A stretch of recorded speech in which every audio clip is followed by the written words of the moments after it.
Oh, Hilton, stay. Your beds are soft and cozy.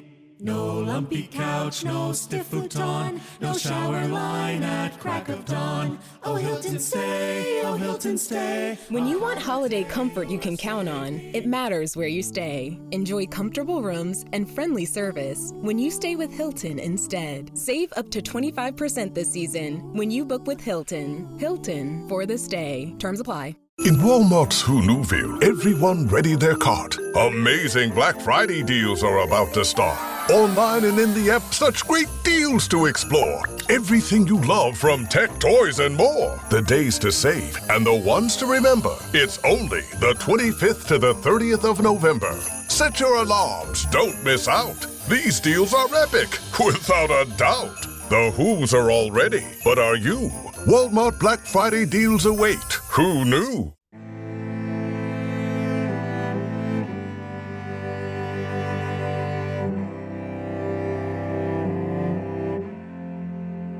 Hello and welcome to a very special episode of Vulgar History, a feminist women's history comedy podcast. My name is Anne Foster, and this is a special Thanksgiving episode. Shout out to all the American listeners. For full transparency, I'm Canadian, but I understand it is your Thanksgiving weekend. And so today we're going to be talking about Thomas Jefferson and the history at Monticello, which is the house that he built, that he lived in. We talked about that a lot this past season when we were talking about some American Revolutionary history, including our 2 episodes we did about Sally Hemings. And today I'm joined for a chat by Dr. Jane Kamensky, the president and CEO of Thomas Jefferson's Monticello, which is the iconic historic site. And I came across this when I was researching Sally Hemings, that Monticello has been, for decades now, really doing the work. They're not hiding the fact that slavery was really braided into the history of this site, into Thomas Jefferson's life. And so I was really interested to learn from Jane about how Monticello, how it functions, how they include it in their history, how they make sure that it's not forgotten, how they make sure that it's commemorated and remembered, and how to balance out all the things that Thomas Jefferson is celebrated for with a modern understanding of his personal life and what we know now. And so America is approaching its 250th anniversary in 2026, 250 years since 1776, the signing of the Declaration of Independence, which also has there's lots of content about that in Monticello, which we're going to talk about as well. So Jane also is here to talk about how they're going to be commemorating that in lots of innovative and interesting ways at Monticello. So please enjoy this conversation with Dr. Jane Kamensky. So I'm joined by Dr. Jane Kamensky, president and CEO of Thomas Jefferson's Monticello. Is that what it's technically called, Thomas Jefferson's Monticello? Our technical name is the Thomas Jefferson Foundation Incorporated. We're a private 501c3, but Thomas Jefferson's Monticello is generally how we do business. It helps people who have the building in their mind's eye identify it with Jefferson as its sort of creator and owner, and it helps people who have Jefferson in their mind's eye remind themselves that Monticello is the place where he and his world express themselves. Can I ask, as a Canadian, a very basic question? Is Monticello on any American currency, the building? Yes, we are on the back of the nickel, and Jefferson is also on the $2 bill, which is one of the less used American paper currencies. Okay. Yeah, because it's in terms of just famous buildings of American history, this is kind of it. Monticello is one of the most people have heard about, I would think. I think arguably the most iconic presidential home. We're the only presidential home in the United States that's a UNESCO World Heritage Site. We share that designation with the University of Virginia's Rotunda, which is also a Jefferson-designed building. And then the currency, where Roosevelt, who is a big fan of Jefferson, puts Monticello on the back of the nickel, sort of cements it in a mind's eye view. But it's one of the most famous buildings in the United States, created by a statesman who was also an architect. So I wanted to talk to you about just your work. I mean, not that you've been there for long enough, but I mean, this was before your time, I think, or correct me if I'm wrong, that the Monticello tours and things started actively engaging with the history of enslavement on the site?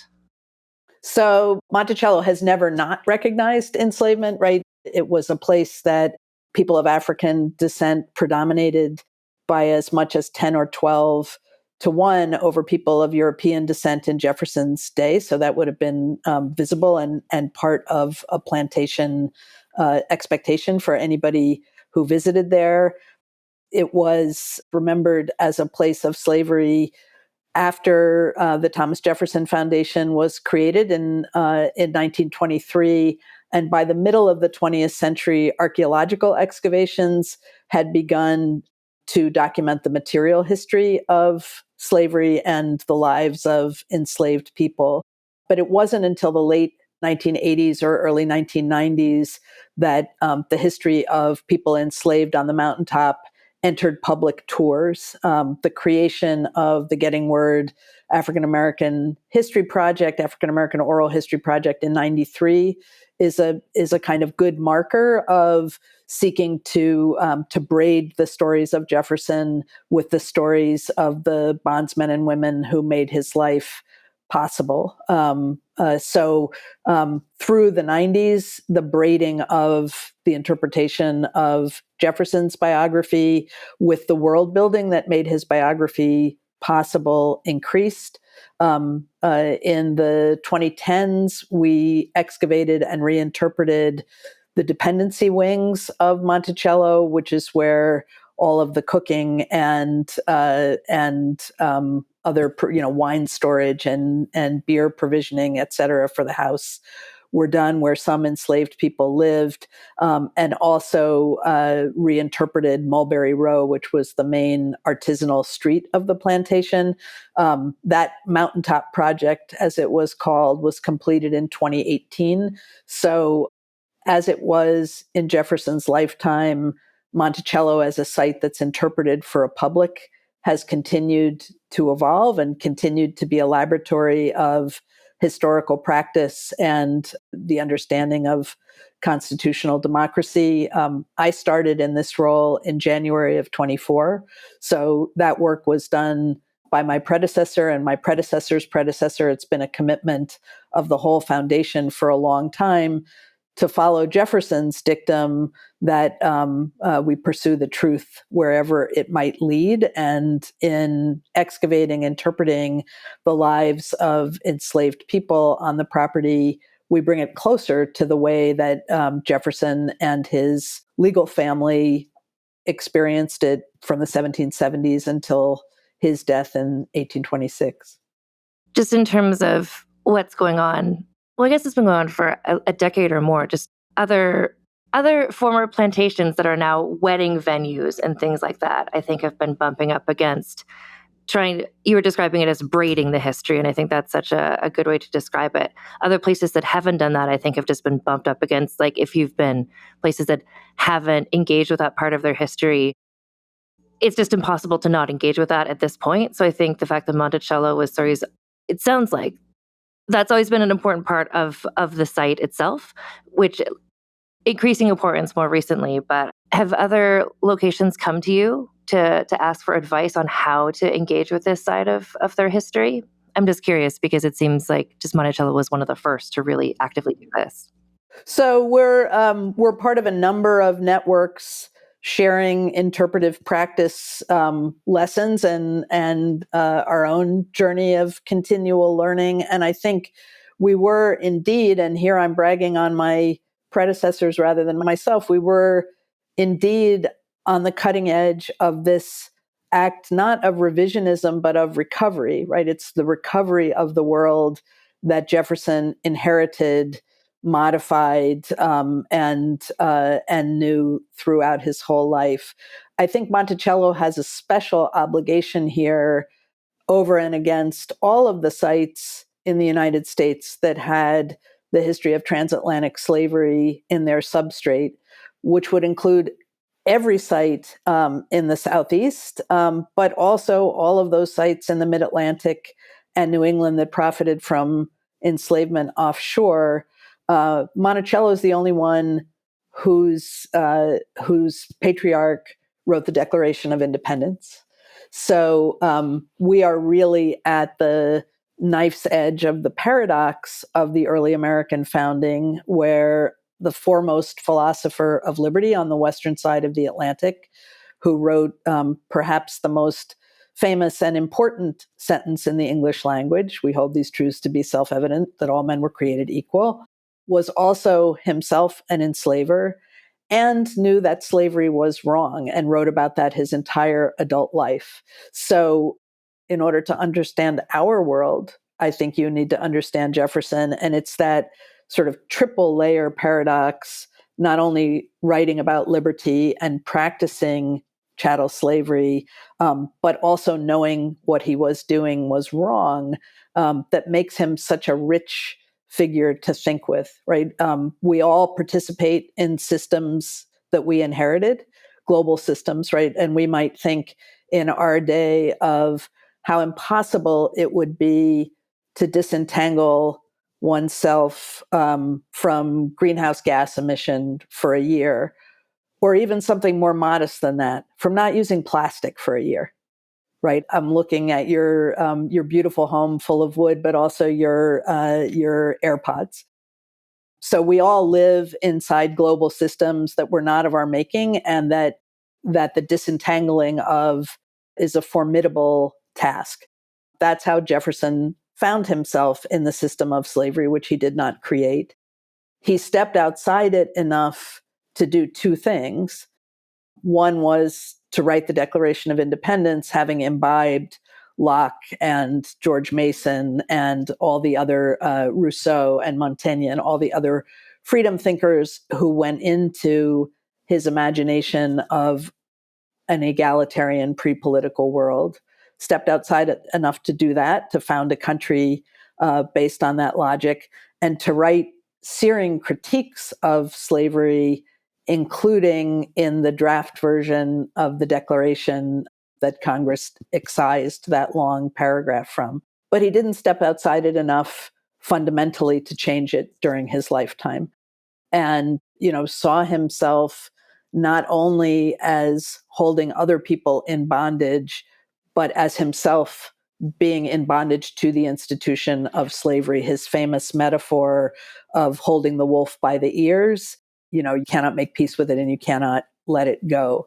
In those ways, I think he's a wonderful illustration of what it means to appreciate the predicaments of history. We all live in the predicaments of history.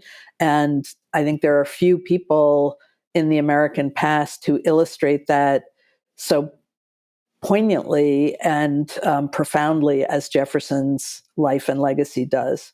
Well, I mean, this brings us to a discussion of Sally Hemings, and I'm curious, how is she currently being commemorated or celebrated at Monticello? So Sally Hemings is one of the most famous people in the 18th and 19th century world now, thanks to the work of generations of descendants and scholars, but especially my former Harvard colleague, Annette Gordon-Reed. And for all that we think about and with her, we know remarkably little about her. We don't know the date that she was born. We don't know what she looked like, except for a few recollections about her, the color of her complexion and her handsomeness. We don't know how tall she was. We know nothing of her interior life. And for these reasons, it's fitting that the exhibition that we have about her at Monticello, which is called The Life of Sally Hemings and is in a small room in the South Wing dependencies below the house where she and members of her family may have lived. She's represented as a wrapped mannequin, but without a face, reminding us what we cannot see.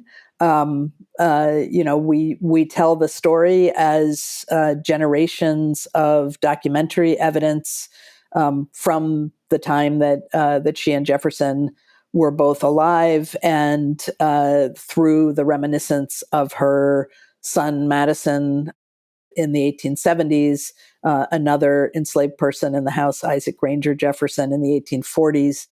We tell her story as it has come down to us, but we can't see her face or hear her voice.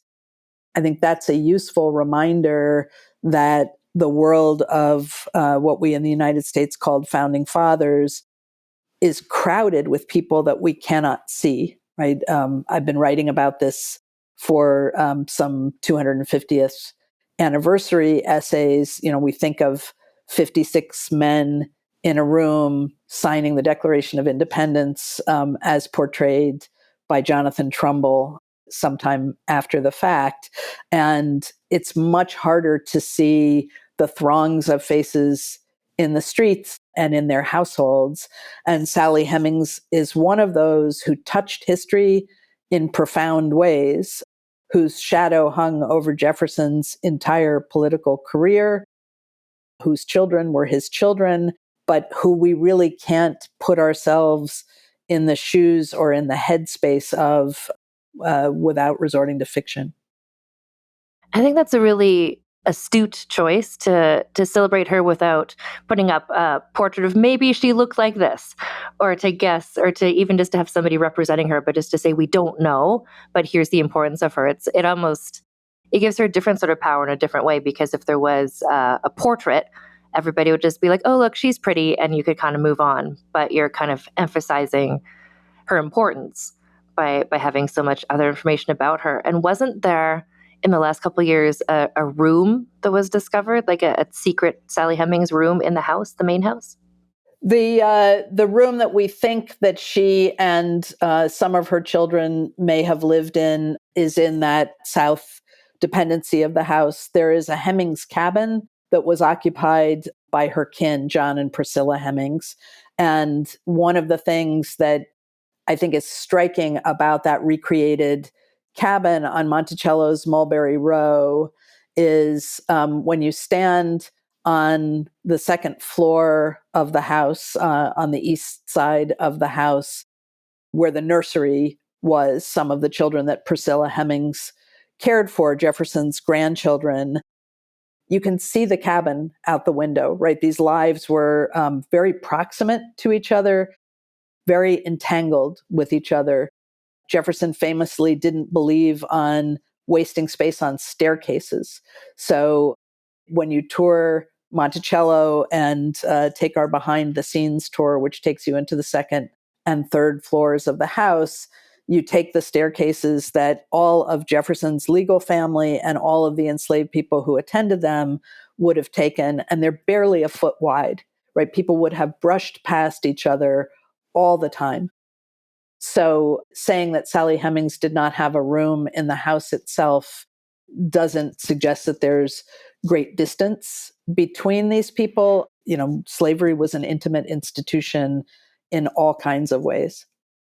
So it's coming up on the 250th anniversary of the signing of the Declaration of Independence. And what you said that there was an earlier draft where Thomas Jefferson had written some more things, some more anti-slavery things, and those were taken out. So is that something you have in Monticello, like the earlier drafts of this? We have facsimiles of the early drafts. There are about 5 copies, one at the Massachusetts Historical Society, one at the Library of Congress, one in the small special collections library of UVA. Jefferson kept copies of his own drafts and often shared them with people, shared them right after Congress adopted the format that we all know today, sending to a friend saying, you judge which one was better. He was very proud of his own draft and found the excisions painful.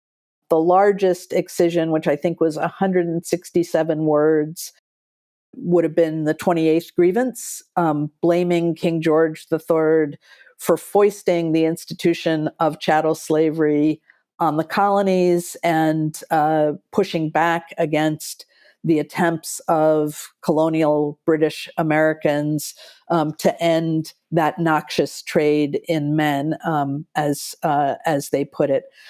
Interestingly, There's an intellectual historian at the University of Maryland, Holly Brewer, studying the Royal African Company, who argues that that allegation was actually substantially true, that through the monopolistic control of the Royal African Company, the Hanoverian dynasty and George III himself did prop up the transatlantic slave trade at a time when many planters were ready to be rid of it. Congress struck that entire paragraph, and one of the things that we study when we study the Declaration is the compromises that were necessary to make the American Union. Compromise is something that we should always celebrate and critique at the same time. The colonies of British America, including the ones that became your country and the ones that became mine, were incredibly disparate places.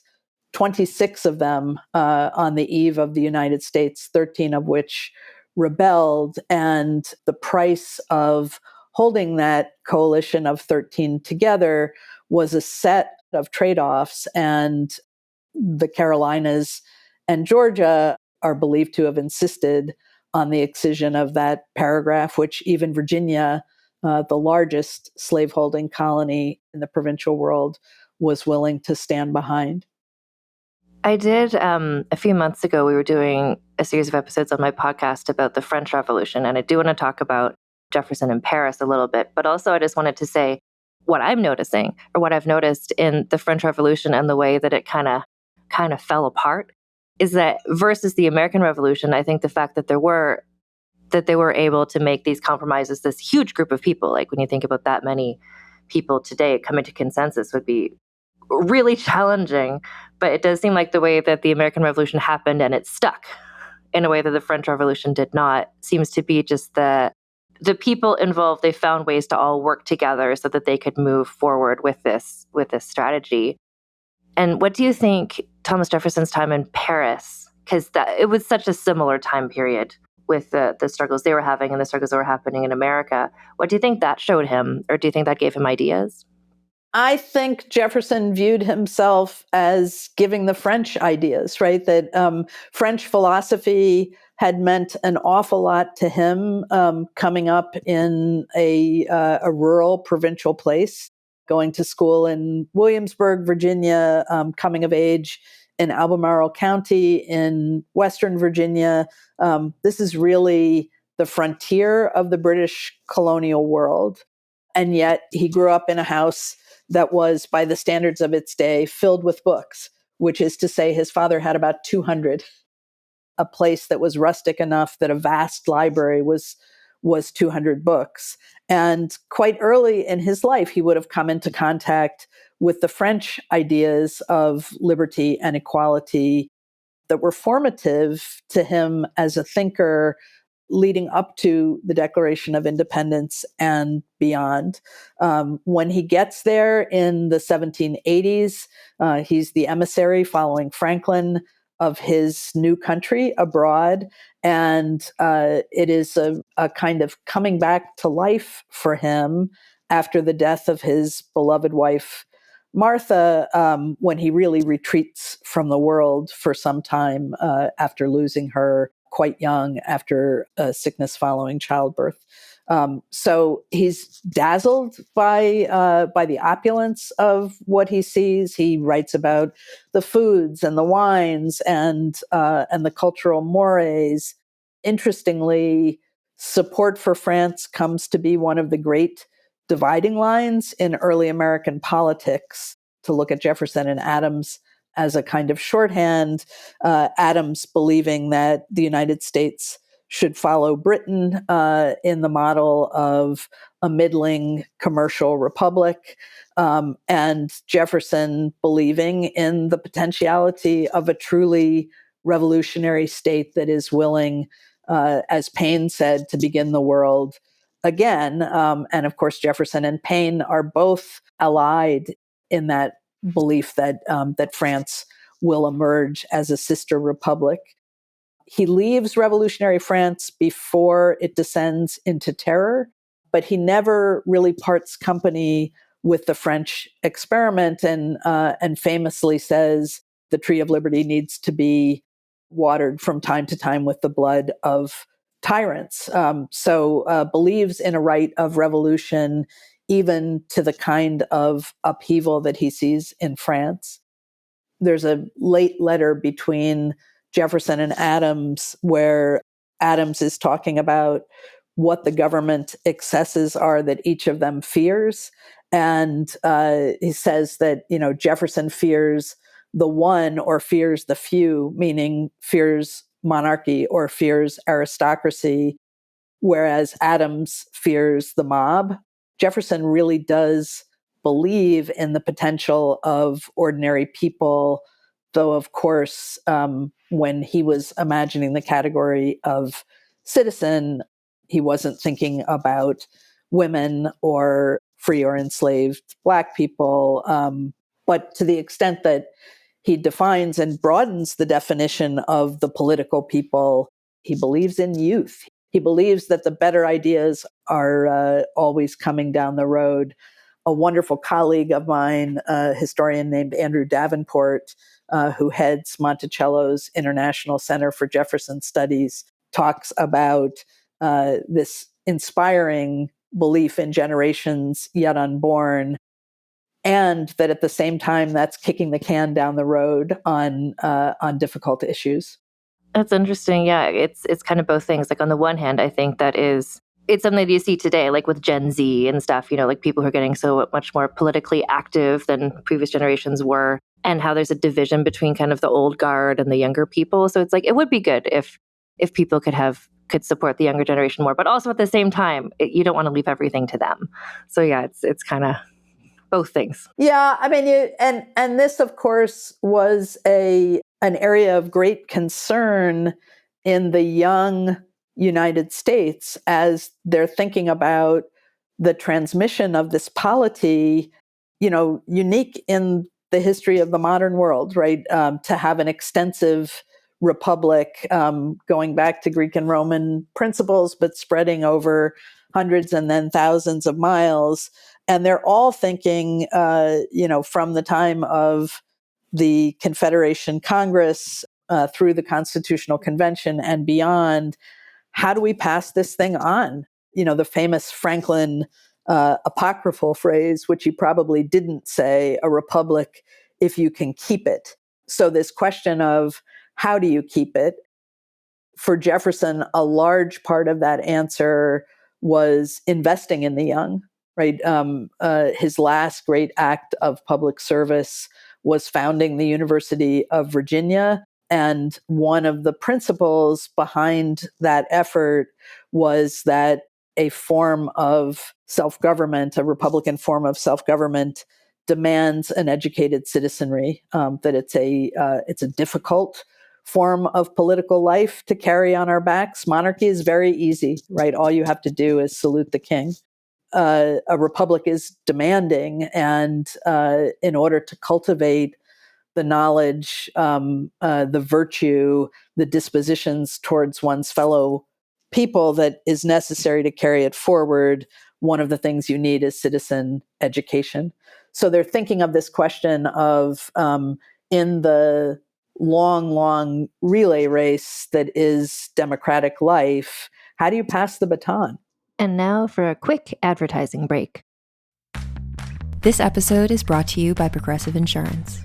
Do you ever think about switching insurance companies just to see if you could save some cash? Well, Progressive makes it easy. Just drop in some details about yourself and see if you're eligible to save money when you bundle your home and auto policies.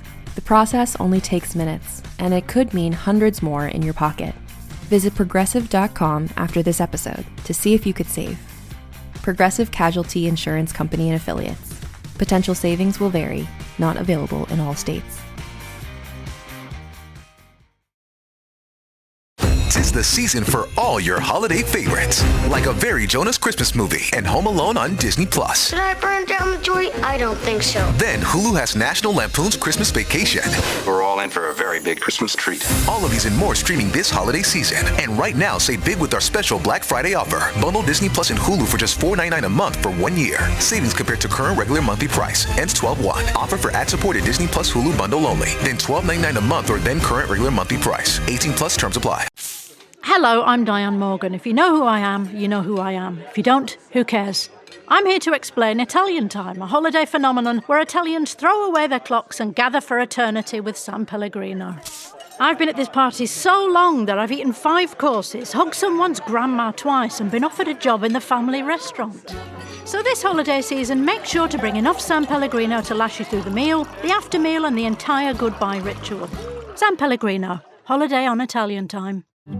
Purina believes no one should have to make the impossible choice between their own safety and their pets.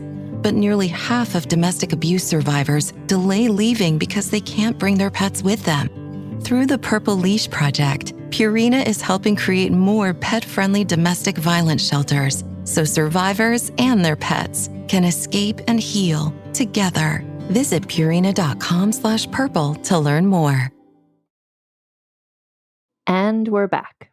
That's such a interesting, and I haven't thought about that part of it. Like I've just in my podcast, we looked at pre-revolution, the revolution itself, and then afterwards, I hadn't thought about how do you make sure it stays? How do you continue it? I mean, I guess they benefited from the fact that people like Thomas Jefferson lived fairly long lives. So those people were still around to kind of help oversee things. But even just things like the university, like you said, yeah, just to make sure that the next generation of people aren't just going to undo everything you just did. That would be just as much work, if not more work, I would think. And I think it's interesting that you point to the longevity of some of the people who are capital F founders by the time of their death, right? The country as a whole, its media ecology is aware of the aging of Jefferson and Adams and Charles Carroll of Maryland, who are among the last surviving signers, right? Jefferson and Adams famously dying on the same day, on July 4th of 2026. So I think sage elders who people come to seek wisdom is one part of that answer. But I think a larger part is just the energy of masses of ordinary people who are far more literate than most of the societies of their day, and who read these founding documents and say, as Abigail Adams did coming into the Declaration of Independence, well, what does this mean for women? How are you going to remember the ladies? Or as Black petitioners did first in New England and then all around the British Atlantic, what does this mean for people of African descent? What does this mean for Native nations? And take on the work of defining the experiment for themselves and seeking life, liberty, and that collective pursuit of happiness through their own efforts. So I think what the revolution does is sort of chart a map, set a North Star for what the United States can mean.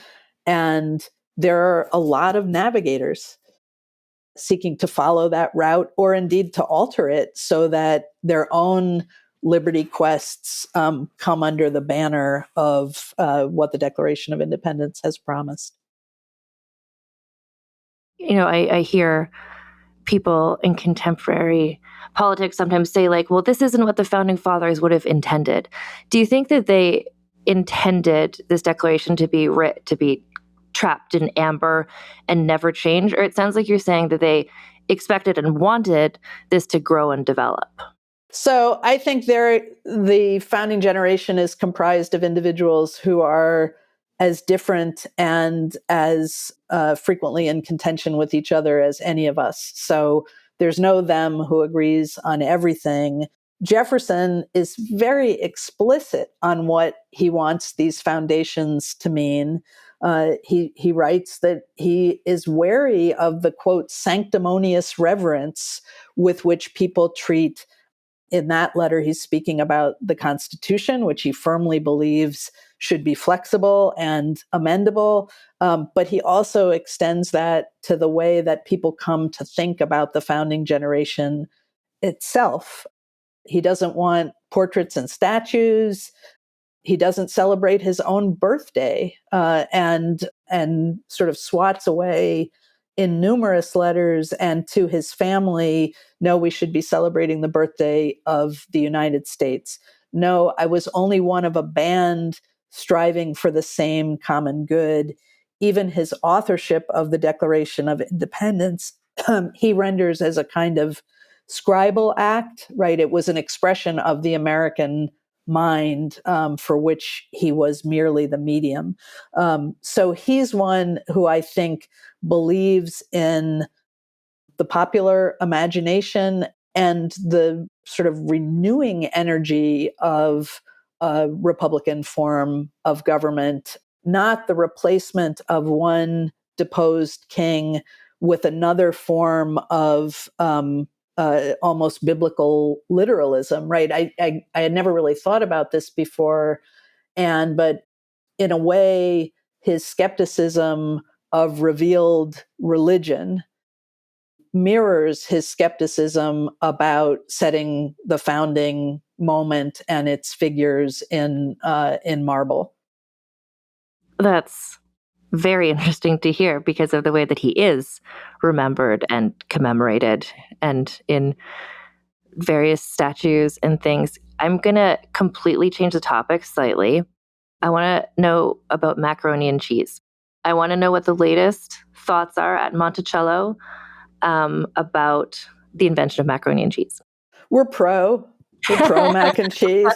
Macaroni and cheese and ice cream are two of the commonplaces of a quote unquote American diet, which are actually French innovations that Jefferson picks Sally up. Hemings' brother, right? Sally Hemings' brother, James, is Jefferson's enslaved cook in Paris. He learns to make a mine bechamel, negotiates per later reminiscences of his family with Jefferson for his own freedom if he can train somebody else in the art of French cuisine, which he then does.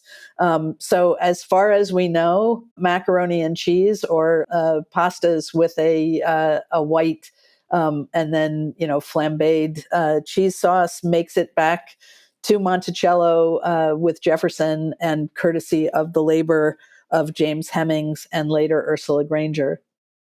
This is just me imagining my future trip I'm going to take to this historical site. Is there a restaurant on site? Does it serve macaroni and cheese? There is a restaurant on site. We have at times on the menu a macaroni and cheese that's inspired by that recipe. We make the ice cream. There's a lot that we do to help people approach history through the lens of the culinary arts, which seems very authentic to the figures who we interpret. We're part of a project right now called Culinary Diplomacy, which is a nonprofit in Washington, formerly part of the State Department, thinking about the ways that food breaks down walls between people and culture, and certainly one of the ways that Jefferson thought about his own dining table.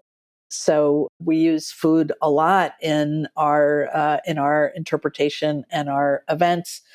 Jefferson was also, of course, one of the founding vintners of the United States. And several years before I started at Monticello, we purchased a small winery called Jefferson Vineyards, which is on some of his original acreage, though none of the original vines that Philippe Mazzei sent over from Italy in the 18th century survive. But thinking about why food and wine were important to Jefferson and his circle and what we can do to communicate history through the culinary arts is certainly on our minds at Monticello now.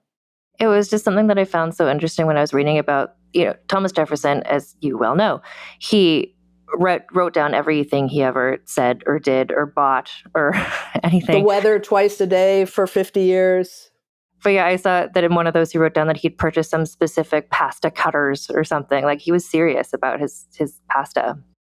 He was serious about his palate. And I think, we're really fortunate to have those records and the incredibly complete set of records that he kept and that others visiting the house wrote down, so that we can continue to discover and restore things to the way they were. One of the things you'll see when you come visit is that we have just massively repainted the tea room that is behind Jefferson's dining room. It was whitewashed.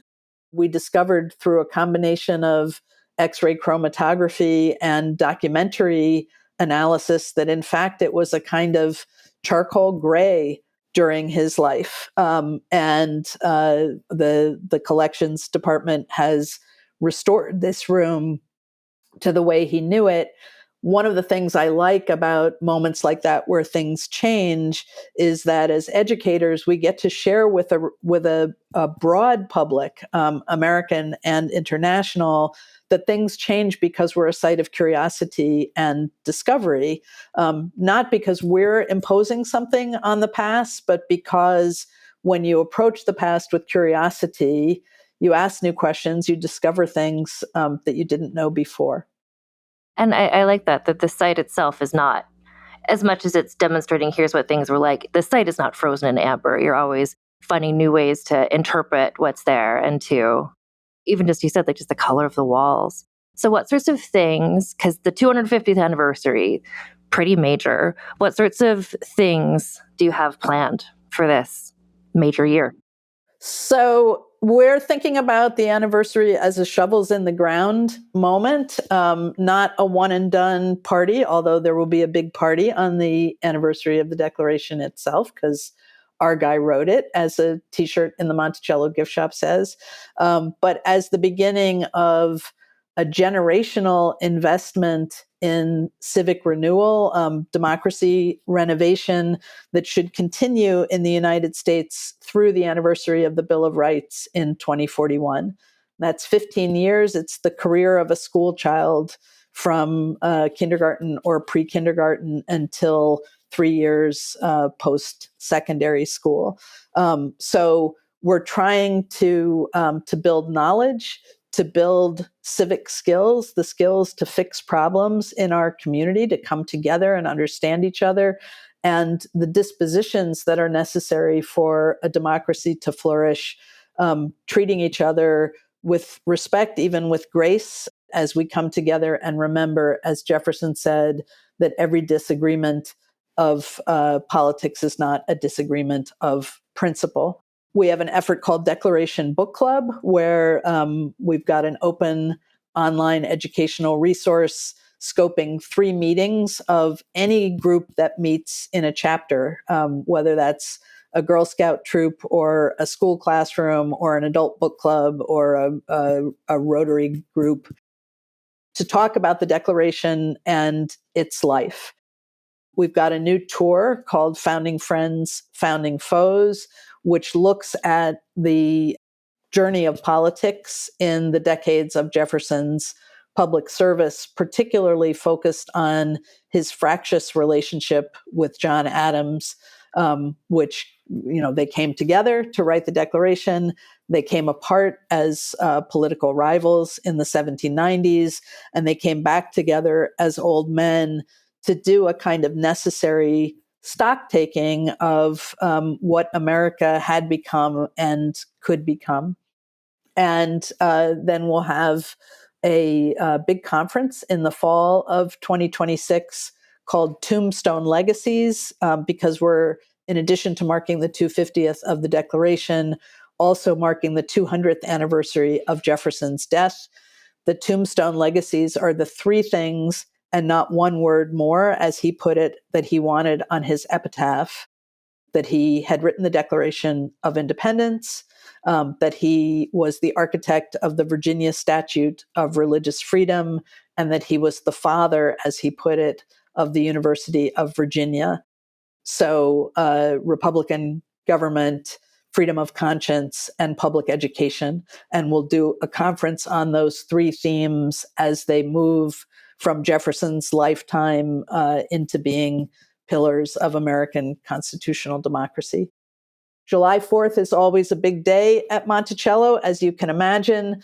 Since 1963, we have marked it with an immigration and naturalization ceremony. Among his many other commitments, Jefferson was very committed to strengthening the United States through welcoming people from around the world. And so we carry on that legacy with a naturalization ceremony that has welcomed, I think, more than 4,000 new citizens since its beginning.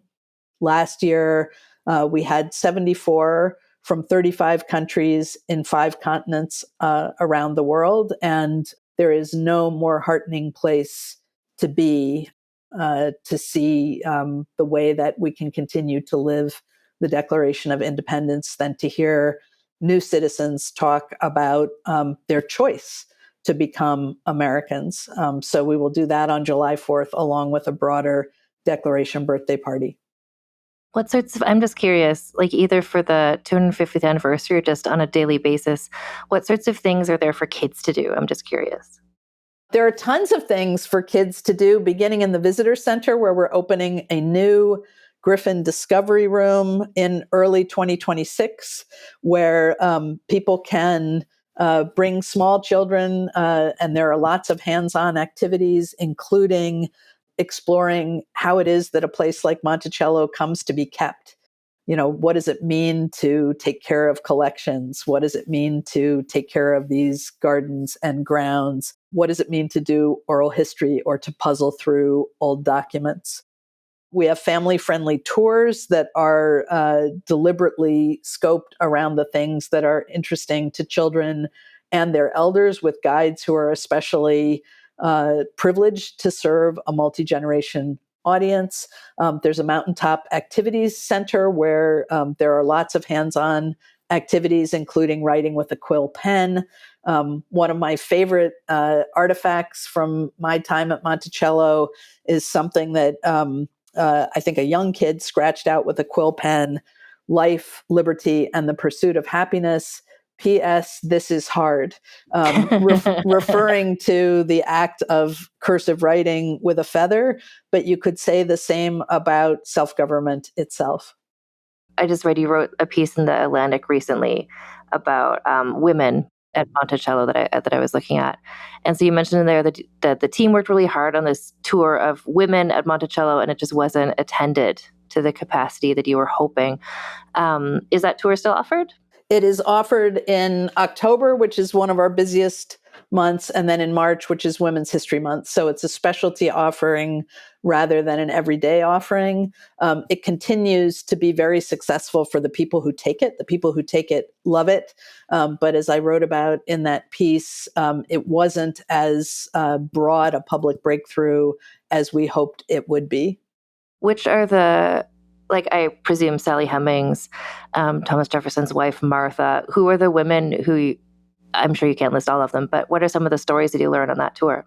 So, one of the interesting things about Jefferson's semi-public life at Monticello, right? He's at Monticello most steadily in retirement after 1809, when he retires from the presidency, but he doesn't have a first lady to do the political work of greeting people, forming the dinner parties, writing the Christmas card list, right? All of those social tasks that, as the historian Catherine Algor wrote long ago, are a form of parlor politics. So it's his daughter and Aunt Marks, his sister, who tend to play that role as matriarchs of the house. The house is filled with women and children, both free and enslaved. Their spaces are not the spaces that we concentrate on in most tours. So when you do the highlights tour of the house, you move through his daughter's parlor, surrounded by women's pictures, to get to Jefferson's library and cabinet. And the Women's History Tour dotes on those interstitial spaces where women were doing not only a lot of living, but a lot of work.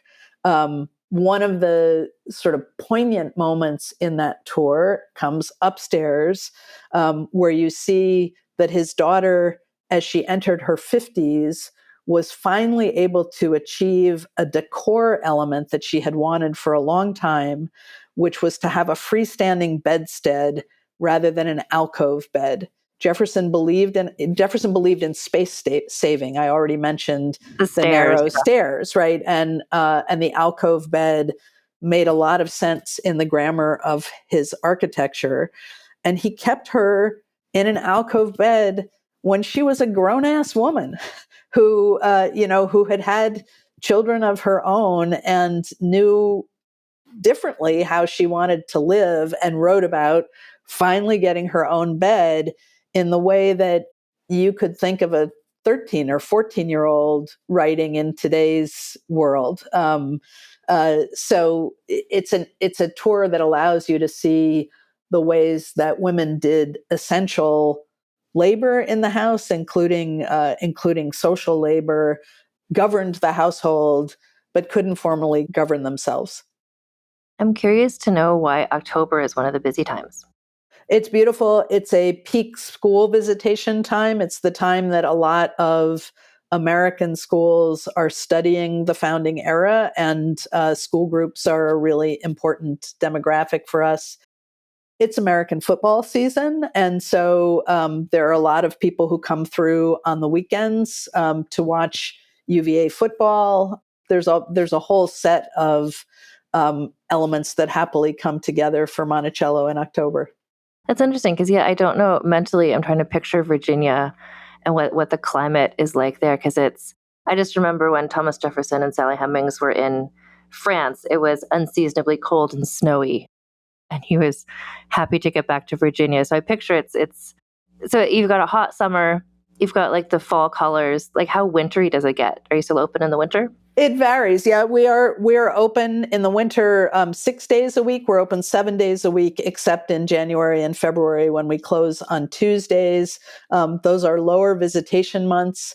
They're also, crucially, those closed Tuesdays, moments when our museum collections team can do intensive work in the house, both remedial work and repairing the damage that leading 300,000 people a year through your house would inevitably do, but also that kind of interpretation and refreshment work that I spoke about with the tea room. So those closed to visitors Tuesdays are an intensive work season, especially for our curatorial and restorations departments. So many random questions, I know, but I was just wondering, the house is, I presume, currently heated with modern heating? Or is it still? The house has modern HVAC and modern lighting that interposes as little as possible. So you still get a sense of natural light in the house. We can use it in the dark. In the holiday season, we have holiday evening tours where the house is laden with the extent of greenery that Jefferson would have had, which is it's not like a Macy's store window, right? It's quite modest, because the celebration of Christmas doesn't really come into its own in the United States until the 1820s and 1830s. But there's enough light that you can use the house at night. It's heated and air conditioned. It is multiply fire suppressed and surveilled, so that we take our duty to perpetually care for this landmark very seriously. Well, that's true. Yeah, you want to make sure that people can come in and learn and sort of see what it would have been like, but at the same time with the safety of modern days. Is the house haunted? There are those who say so. There are those who have seen a haunt or two. That's not my specialty. Mm-hmm. Do you do ghost tours like at Halloween? We don't. So it's not that kind of museum. Okay. It's not that kind of museum, although not a year goes by that somebody asks, that somebody fails to ask, when are you going to do Monticello? The name is right there. But I appreciate it. Like the spirits of the people who live there are among you every day in all of the interpretation that is happening, clearly. That's right. I mean, we really do like to get as close as we respectfully can to what this would have been like as an embodied world. And I think that's the duty of the public historian as well as a museum of the founding era, is to remember that these were people of flesh and blood who were as individual and as full of potential and as deeply flawed as me and lo, even you. So for people who are interested in hearing about, like, it sounds like you have things happening all year round, like not just July 4th, but all the time. Like Monticello has a website, like all the activities you're talking about, people can read up on it there, right? Monticello.org is under refreshment. So you will see our beautiful old website until President's Day, when we will roll out a new website that has a lot more video and a lot more capabilities to build your itinerary based on your interests in Black history or in gardening or in cuisine, et cetera. But all our events, a lot of our scholarly research, a huge database of Jefferson quotes and spurious family quotes about all the Jeffersoniana that you could ever want is there at Monticello.org. That's perfect. Well, thank you so much for talking with me today. It's when I was researching about Sally Hemings, I was like, oh, I really want to go to Monticello. And now I'm like, I really want to go to Monticello.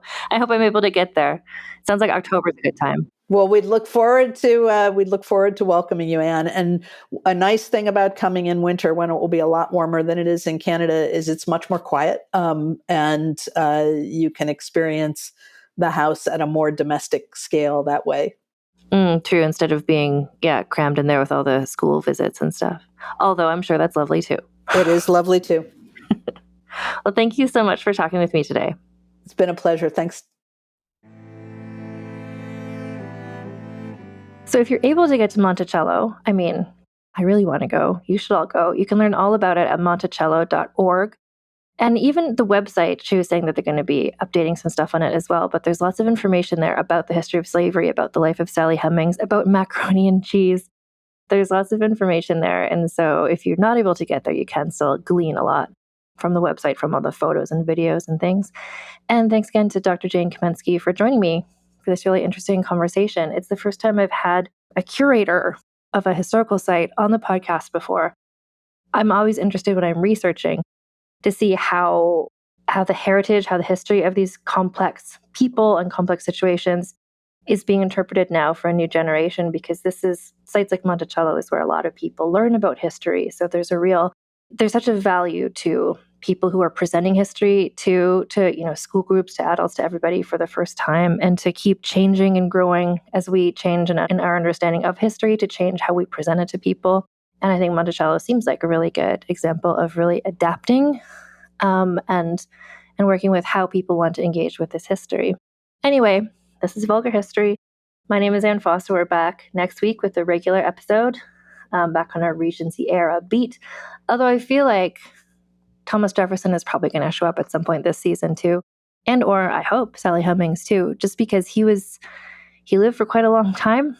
He lived through the American Revolutionary era, the French Revolution era, through the Regency era, and I'm sure he'll be showing up a few more times in this season. Anyway, thank you so much for listening, and until next time, keep your pants on and your tits out. Vulgar History is researched, scripted, and hosted by Anne Foster. Editor is Christina Lumagi. Theme music is by the Severn Duo. Regency-era artwork by Karen Moynihan. Social media videos by Magdalena Denson. Transcripts of this podcast are available at vulgarhistory.com by Aveline Malik. You can get early, ad-free episodes of Vulgar History by becoming a paid member of our Patreon at patreon.com/AnneFosterWriter. Vulgar History merchandise is available at vulgarhistory.com/store for Americans and at vulgarhistory.redbubble.com for everyone else. Follow us on social media at Vulgar History Pod. Get in touch with me at vulgarhistorypod@gmail.com. Hey, Ryan Reynolds here. Wishing you a very happy half-off holiday, because right now Mint Mobile is offering you the gift of 50% off unlimited. To be clear, that's half price, not half the service. And Mint is still premium unlimited wireless for a great price. So that means a half day, yeah? Give it a try at mintmobile.com/switch. Upfront payment of $45 for 3-month plan equivalent to $15 per month required. New customer offer for first 3 months only. Speed slow after 35 gigabytes if network's busy. Taxes and fees extra. See mintmobile.com. Goodbye, Kyle! Did the sound of those words call to you like Pavlov's dog? Then you might enjoy our podcast, Turtle Time. Every week, you can join me, Riley Hamilton, and my co-host, Amy Scarlatta, as we cover the most pressing Bravo news and dig into the new episodes to answer important questions like, who the hell is Adrian Malouf in this world? Listen to Turtle Time on Apple Podcasts, Spotify, or wherever you get your podcasts. New episodes every Wednesday and Friday. Hey, Michael. Hey, Tom. Okay, so you want to tell him, or you want me to tell him? No. I got this. People out there. Yeah. People, lean in. Get close. Listen, here's the deal. We got big news. We got monumental news. We got snacktacular news. Yeah, after a brief hiatus, my good friend Michael Ian Black and I are coming back. My good friend Tom Cavanaugh and I are coming back to do what we do best. What we were put on this earth to do. To pick a snack. To eat a snack. And to rate a snack. Scientifically. Emotionally. Spiritually.